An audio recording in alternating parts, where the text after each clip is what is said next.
You are now listening to the Essential Discourse podcast show. Episode 7.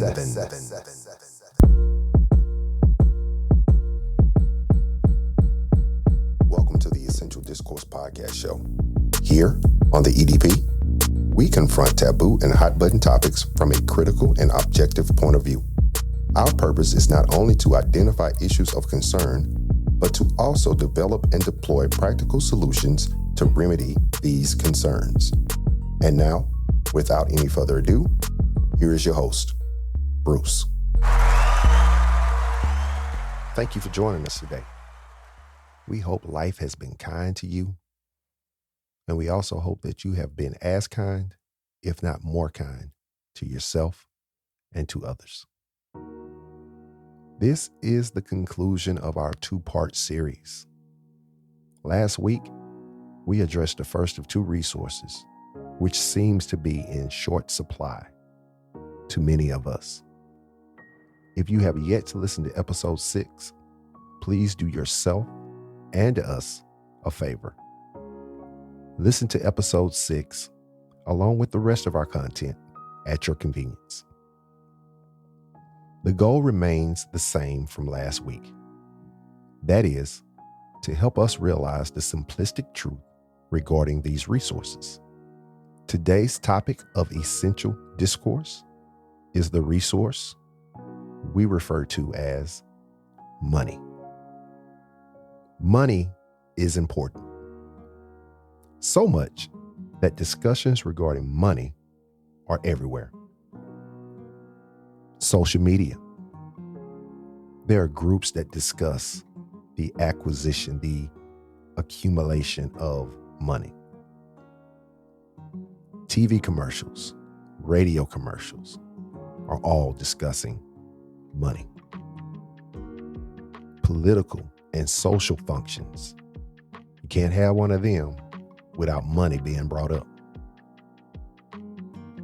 The discussion of money is everywhere, to include places of worship.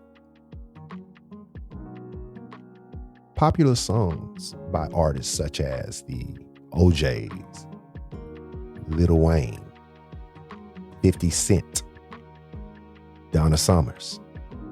She works hard for the money.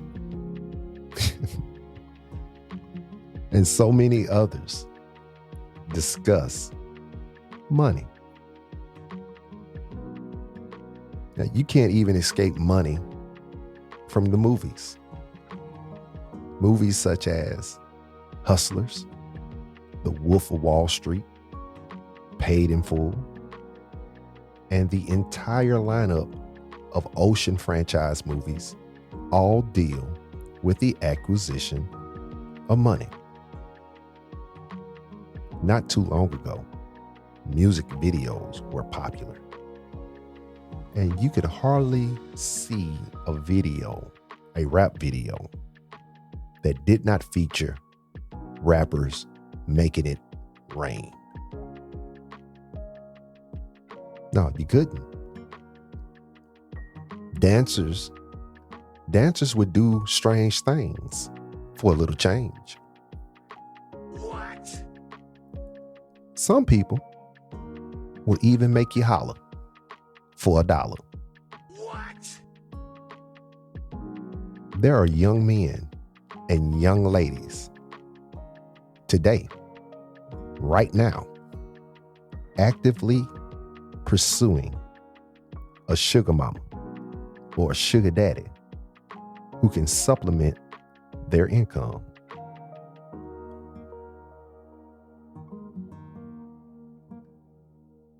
Sayings such as, if it don't make dollars, it don't make sense, are common in urban vernacular.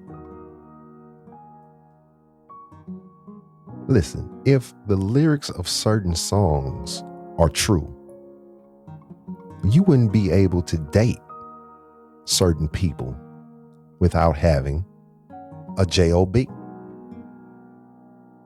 And what is a job? That's right. It is a source of money.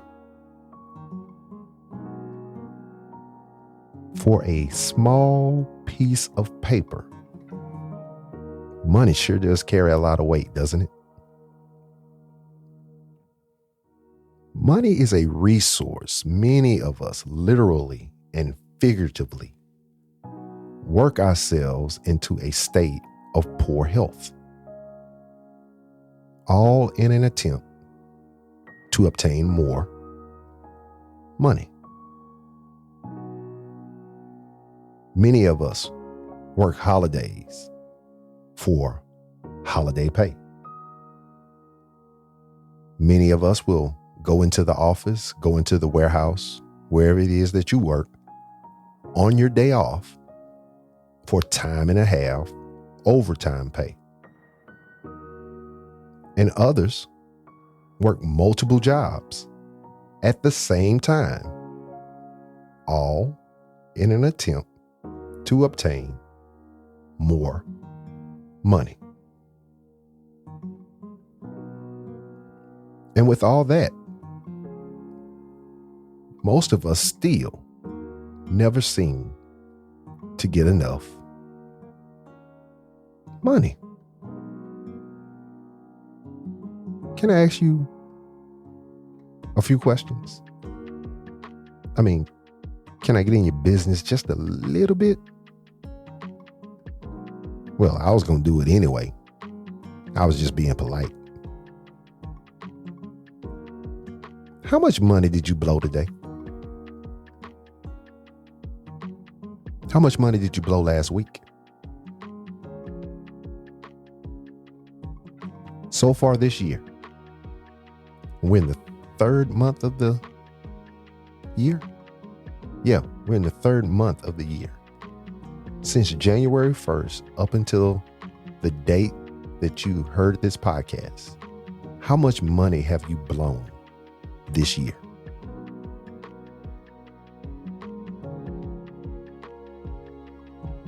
And if you really want to do some mind gymnastics, just think about the amount of money you've blown over the course of your life. What do I mean about blowing money? Well, instead of bringing last night's leftovers to work for lunch, you go out and you eat that $10 lunch. We buy stuff we really don't want. We buy stuff we really don't need. Some of us buy stuff just because it's on sale. Allow me to let you in on a secret. Just because it's on sale doesn't mean you have to buy it. Here's one that I'm guilty of. I would purchase another pair of the same shoes I already have. The only difference is it's in a new colorway. Now, there's nothing wrong with the pairs.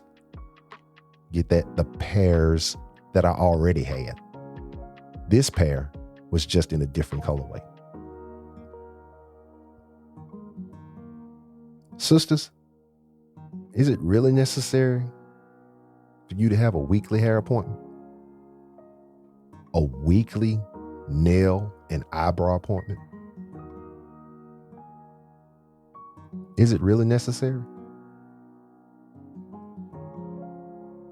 Fellas, is it really necessary to have a $40 to $60 weekly haircut and shave?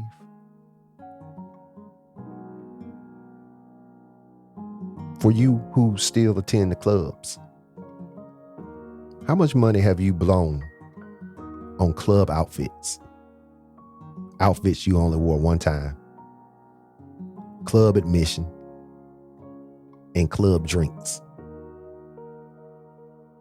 You know, paying $12 for a $2 drink.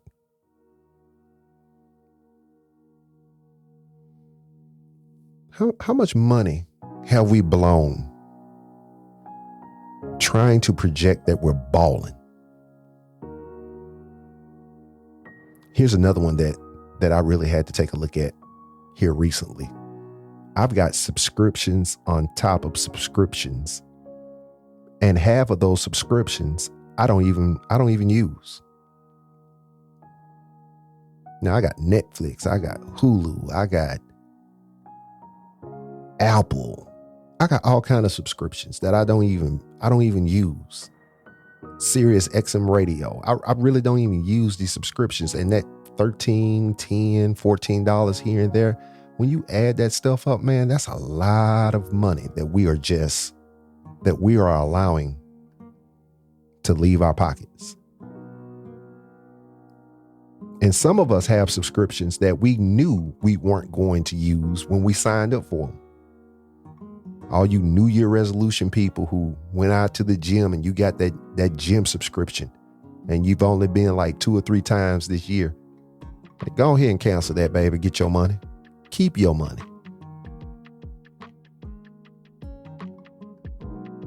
And finally, how much money have we blown living a lifestyle that is beyond our means, that we have absolutely no capability to maintain long term?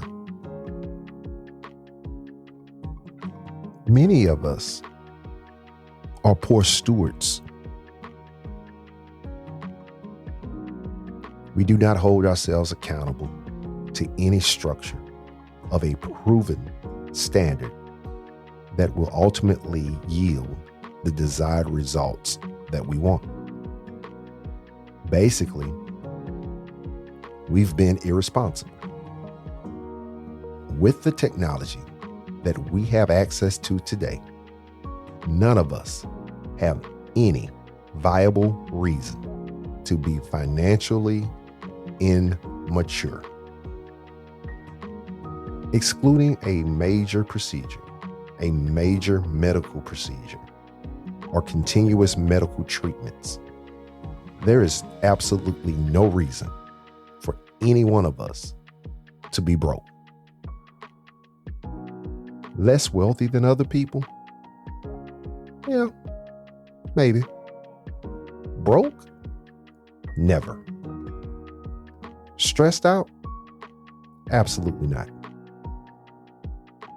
Much of our problem, financially, come from a lack of structure that results in poor stewardship. How are you defining structure? How are you defining stewardship? I mean, I hear you saying this stuff. How are you defining it? I want to commend you guys on asking such important questions, and I've got some answers for you. Let's start with structure.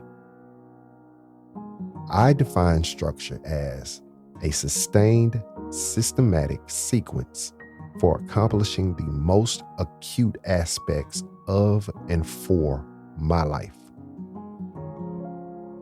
Wait a minute, what did you just say? Okay, let me put it to you like this.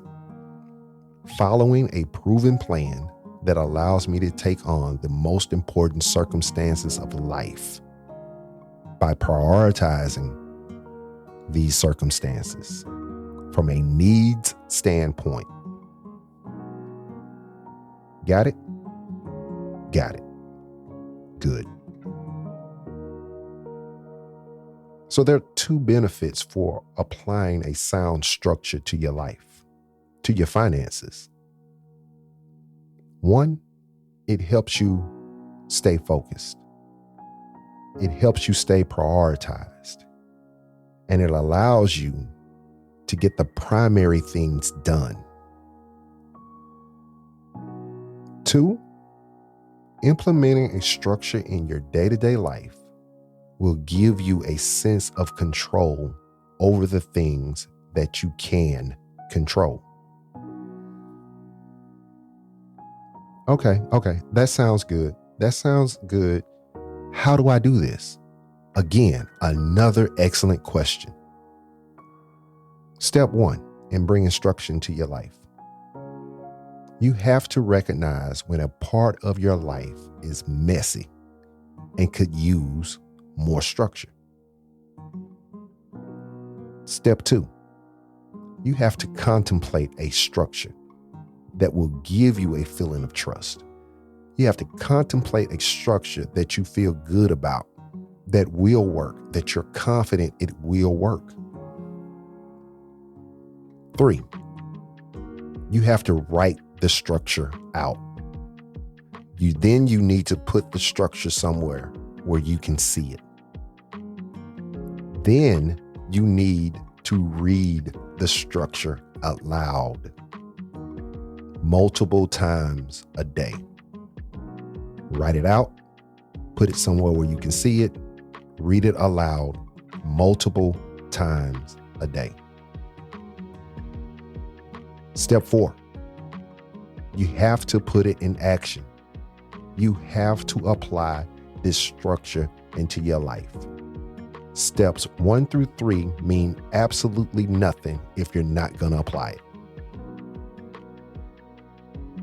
And finally, step 5, revisit that structure, revisit that plan, and revise it on a regular basis. Maybe there's some things that you're hitting on all cylinders on now. Maybe you need to put your focus towards another area where you're not being as successful as you'd like to be. That is why it's important that you revisit and you revise the plan on a regular basis. Get it? Got it? Good. Now, I'd be doing you a disservice if I failed to advise you of this, if I failed to tell you this. Your structure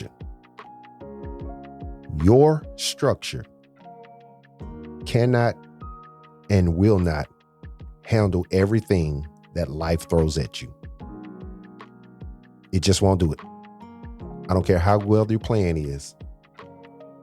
Everything that life throws at you cannot be controlled by you. For those things, I humbly suggest that you depend on your personal relationship with your Creator. There's just some things that you're just not going to understand.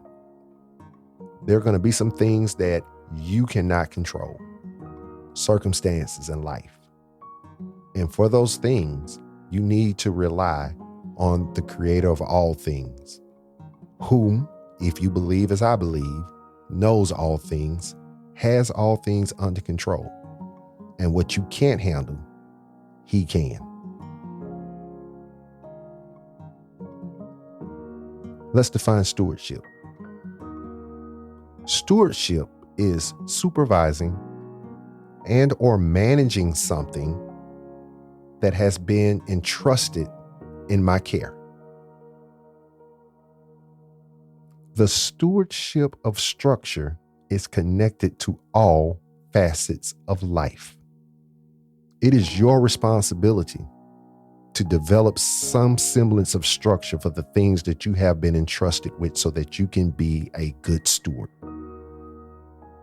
And I hope we have a better concept and appreciation for the stewardship of time that we discussed in episode 6, and the stewardship of money, which we are currently discussing in this episode, which is 7.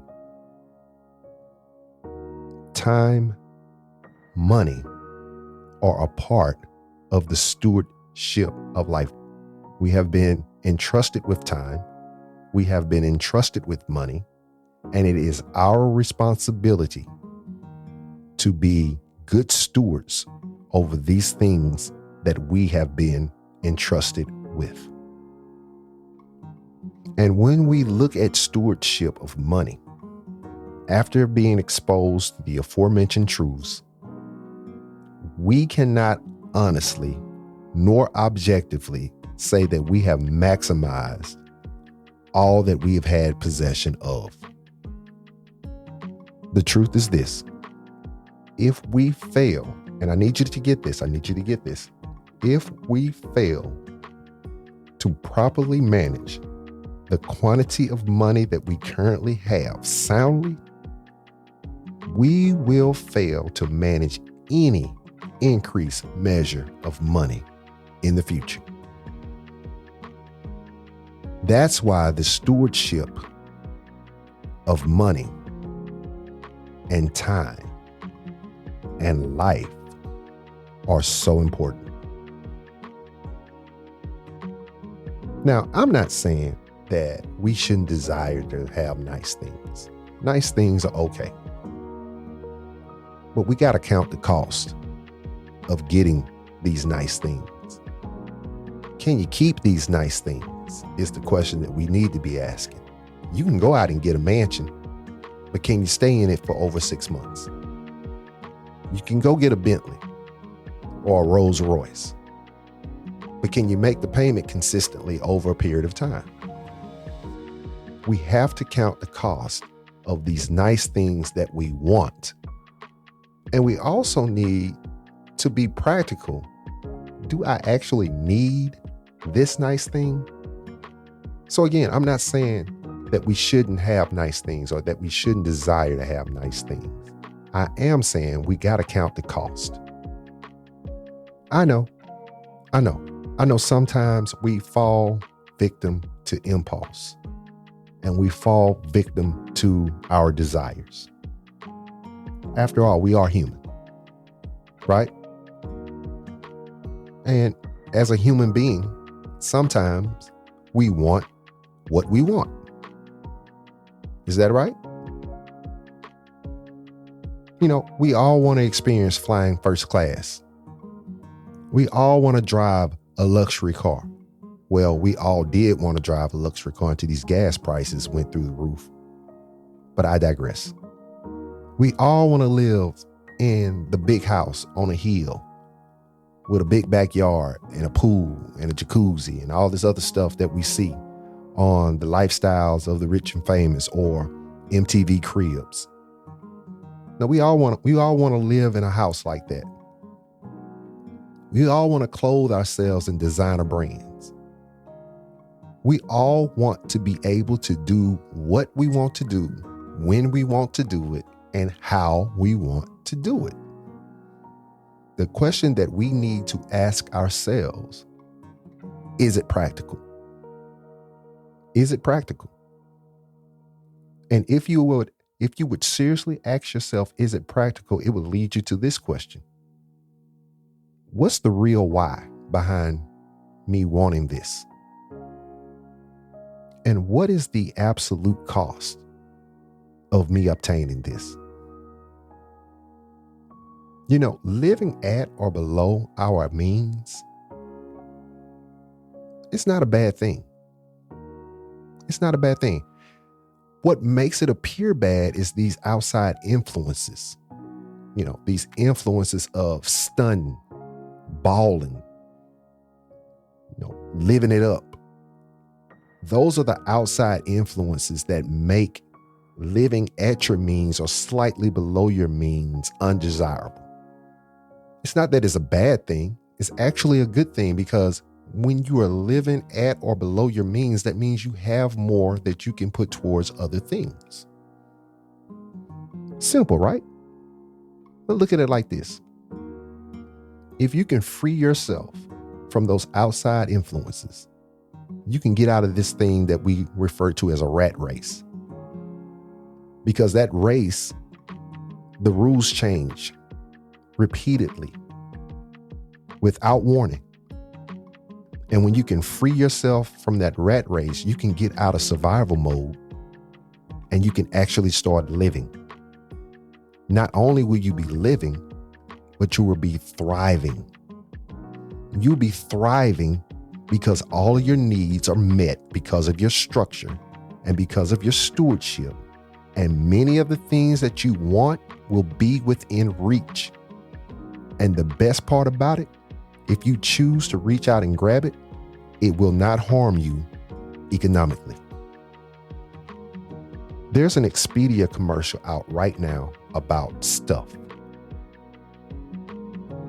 And it basically asks the question, would we actually look back over our lives and regret the stuff we didn't buy? And if you're being honest, most of our answers would be no, probably not. Stuff. We all love stuff. We all love stuff. I admit it. I love stuff. But the truth is, stuff will either run out on you or you're going to run out on stuff. And the sad reality is that many of us have equated quality of life and levels of success to the amount of stuff that we're able to accumulate. Why is that? What makes Gucci, Louis Vuitton, Prada, Bentley, BMW, massive houses, Virgin hair weave, the latest, smartest phone, the flat screen TV, so much better than less expensive brands? They all do the same thing, don't they? Seriously, doesn't Forever 21, Fashion Nova, Old Navy, don't their clothes cover the human body just as well as those other brands? Doesn't a Kia or a Hyundai get you from point A to point B just as well?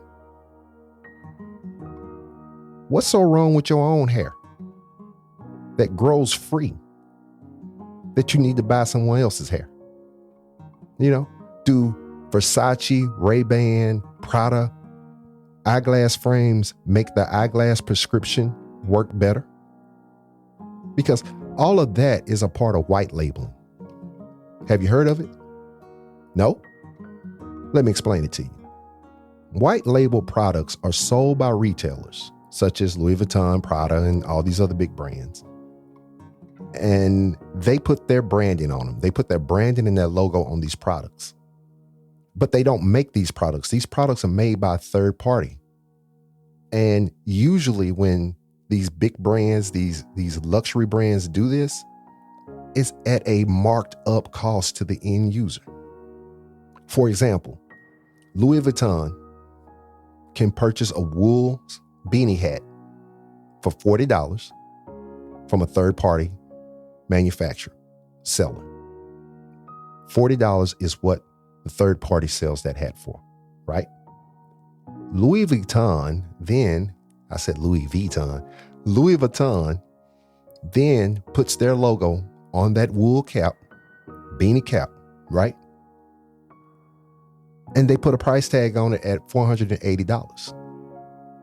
The same hat you could have got for $40, Louis Vuitton wants to charge you $480 just for simply putting their logo and their brand on it.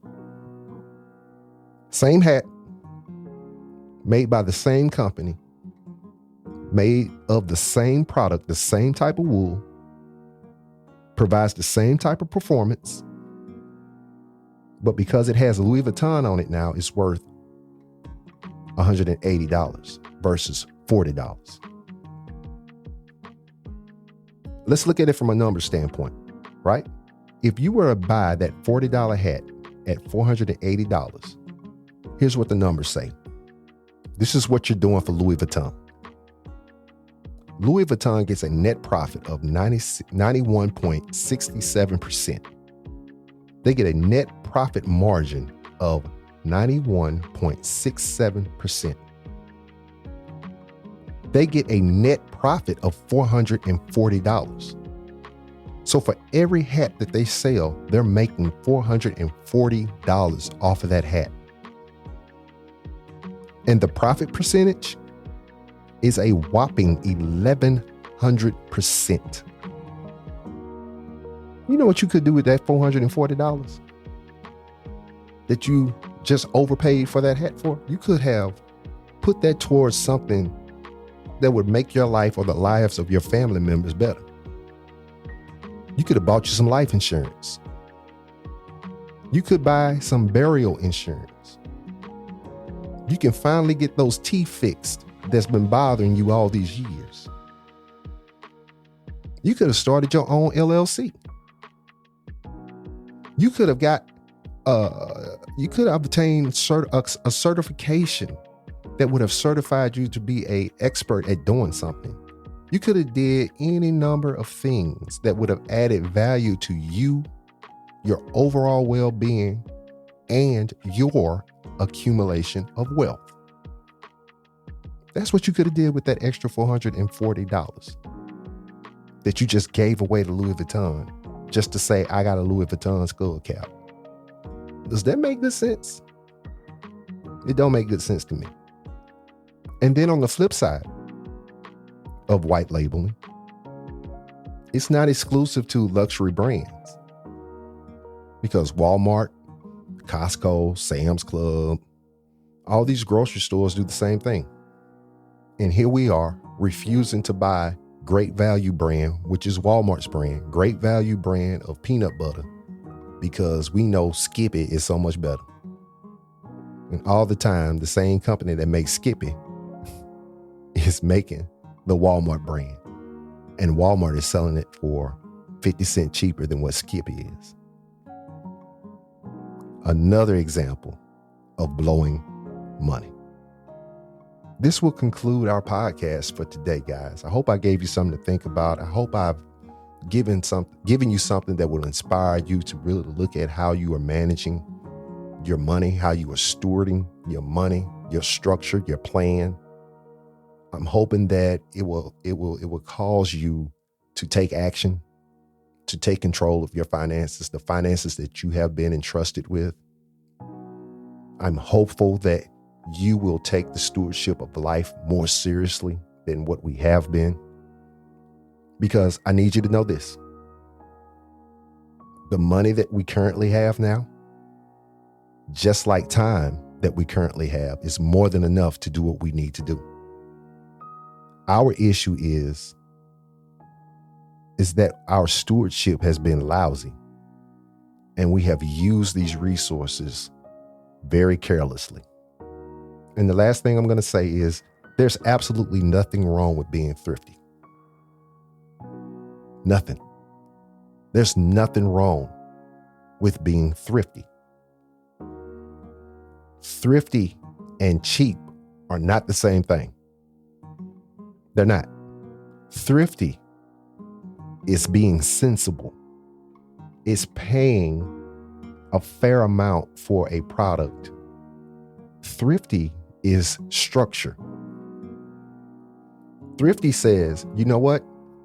Even though I can get this, I'm not going to get this because I have bigger aspirations down the road. This that I can get right now is going to depreciate over time, versus what I'm looking forward to doing, either appreciating because I bought something that's going to appreciate, or I'm making lifetime memories with this finance that I've been able to accumulate. Thrifty, being thrifty, is actually an attribute of good stewardship.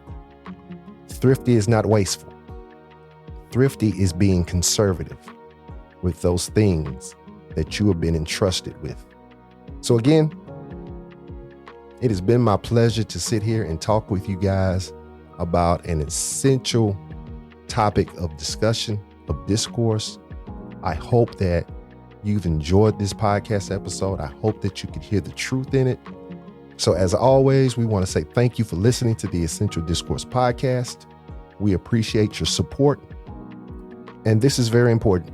This is very important. I'm going to tell you every time I get a chance. The fact that you support us when you don't have to support us, it means a lot to us. And it keeps us humble, and it keeps us pushing to provide you the best content that we can possibly provide you with. You can follow us on our social media platforms, Instagram and Twitter at bsmith_254. You can follow us on Facebook group at Essential Discourse. Of course, the website is www.edpshow.com, and you can locate the EDP, the Essential Discourse podcast, on your favorite streaming platforms. Tell us how we're doing. Your comments are desired. Your comments are needed. Your comments are appreciated. Again, thank you for listening. It's been my pleasure.